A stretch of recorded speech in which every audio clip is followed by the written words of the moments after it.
Everyone, and welcome to the Wednesday, August 7th edition of FreightWaves Now.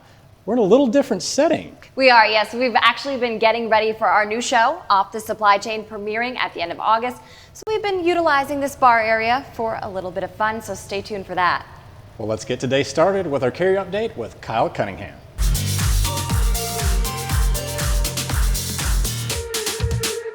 Kyle Cunningham back again with another carrier update brought to you by AT&T Business. Let's jump right into it today and take a look at what's going on in the Great Southwest. Outbound tender rejections in Las Vegas, Nevada. Huge move up from yesterday, 15.7%. That's your blue mountain here. So let's take a look and see what's happening. We've got our yellow line here. That's going to be our outbound volume, but our inbound volume is much heavily elevated over that outbound volume. So that's indicating a greater amount of capacity, still having an outbound rejection high. This is a market to take a look at. There's going to be some optionality today, tomorrow, and possibly the next day. Let's go ahead, take a look at the next one. Twin Falls, Idaho, kind of segmented off in its own little corner of the country, but still over this time frame, this blue mountain here, our general outbound rejection, you can see quite volatile. This market is being driven 100% by your refrigerated freight. This orange line, refrigerated outbound rejections, 22.7%, while your van rejections here, the yellow line, 2.4%. So if you got a reefer frozen trailer, take a look at Twin Falls.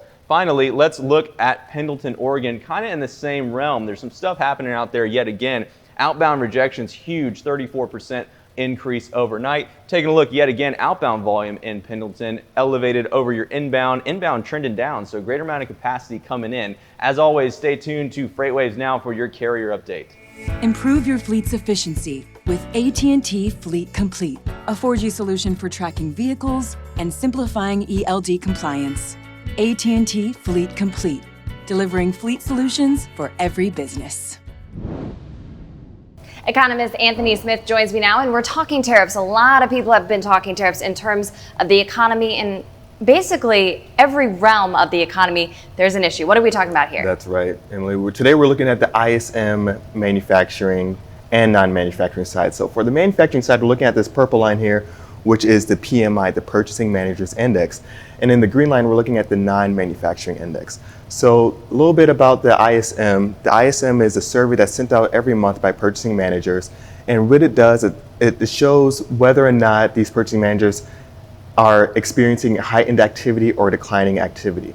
The whole thing is weighted around the number 50. So anything above 50 is representation of expansion. Anything below 50 is contraction. So they're very, very close to 50. They're still above it, but close. What does each line symbolize there? So the purple line showing the Purchasing Managers Index, so it's looking a little bit more on the manufacturing side of things. And what we see in the purple line is that there has been 4 pretty much consecutive months of decline. And so this is showing that there is a decline in activity for overall manufacturing segments. So what we're seeing within that is a decline in production and also a decline in employment. One of the really big things coming from the tariffs is that these purchasing managers are adopting this wait and see attitude. Because there's so much uncertainty, they don't know what's going on, whether they should invest or hold off. And so this is one of the things that's really holding down any upward movement here.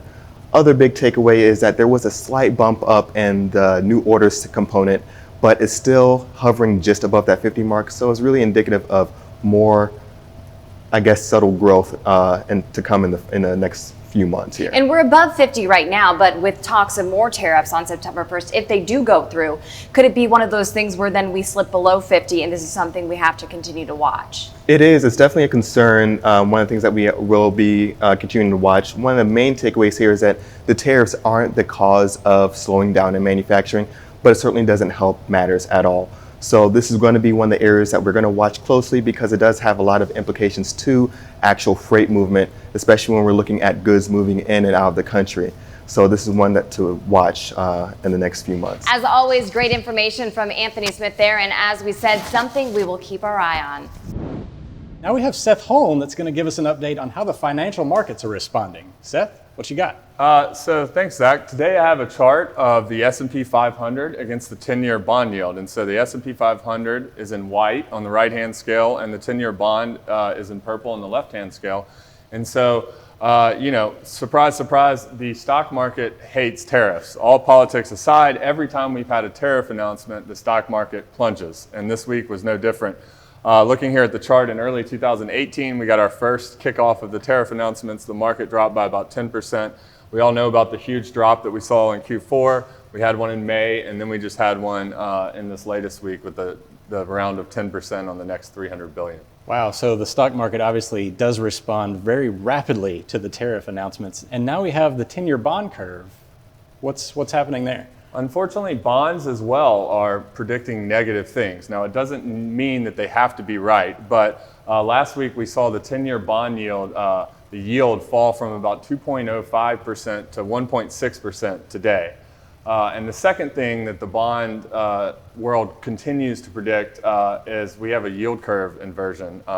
And that is when the 3-month Treasury bill is trading above the 10-year Treasury bond. And that has been going on for 3 months now. And it's the deepest level of that going back all the way to 2007. So you think that this is actually one of the longest running inversion that we've had in a long time? Is that right? I'm not exactly sure about the longest, but it's the deepest going back all the way to 2007. And so the reason why this really matters is the yield curve inversion is the best recession indicator that the financial markets have. It's 11 for 12 going back like 50 years and predicting recessions. Wow, concerning stuff. Thanks for the update, Seth. Certainly something to watch in the next coming months. Be sure to subscribe to our YouTube channel and stay tuned for more updates from FreightWaves.com.